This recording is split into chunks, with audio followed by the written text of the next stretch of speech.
Hey you guys, it is TsubakiSwagg and I'm coming to you with my review of Magi chapter 229, Strongest Magic. Okay, this chapter, it was pretty interesting because of course, it picked up where the last one left off at. I cannot talk today. It picked up where the last one left off at when Solomon and Sheba and Arba and Hanan and Ethan and everybody were stuck inside of David's home base, and pretty much Elder David and all the 12 divine staves are attacking their home base, and the only person who is there to protect them is Seta. So things are not looking real good right now, and pretty much it is completely up to Ugo to save the day, because without him they will not be able to get out. Well, I believe that Solomon is capable of doing it, but he wants Ugo to be able to do it because Ugo is so smart. He has an amazing mind, which just makes me, the more I read about Ugo, the more I like him, and I already liked him before he even talked, for real. So the more I learn about him, the more I like him. And Ugo he's a freaking genius, and he keeps underestimating himself, but Solomon, being the man that he is, continues to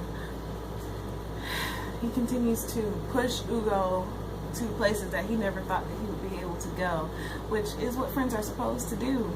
And Solomon is probably like the epitome of of a true friend. In this chapter, it was really touching, because without Solomon there, Ugo probably would have given up long years ago.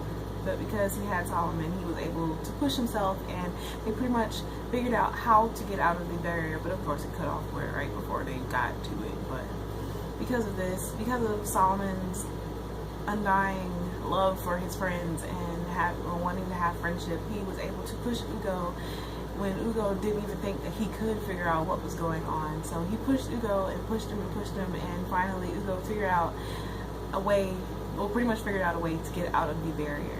So things look like they might be getting a little bit better. I'm not absolutely sure. Of course something else is going to happen. Hopefully Arba and Hanan's son does not die, because that would be really sad, because Arba and Hanan already know that they already had this big dispute or whatever, and the son pretty much told them that he didn't care if they died or not, which he really didn't mean, and he never even got the opportunity to tell them that he really didn't mean that.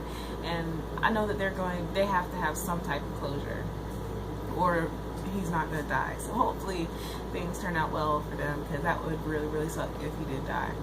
Because I still remember when they first had him and he was a little baby. I was like, no. But this episode, it was awesome. I mean, this chapter was awesome. I keep wanting to say episode. Watched too many episodes today.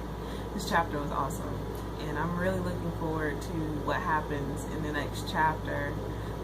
But I have to cut this one a little bit short because my memory is about to run out on my phone. But if you have not read this chapter, go read it. If you have not been keeping up with Magi, then go catch up to it, because it is pretty awesome. And things are about to get real interesting when they finally do get to fight David, because I know they're going to get to him eventually.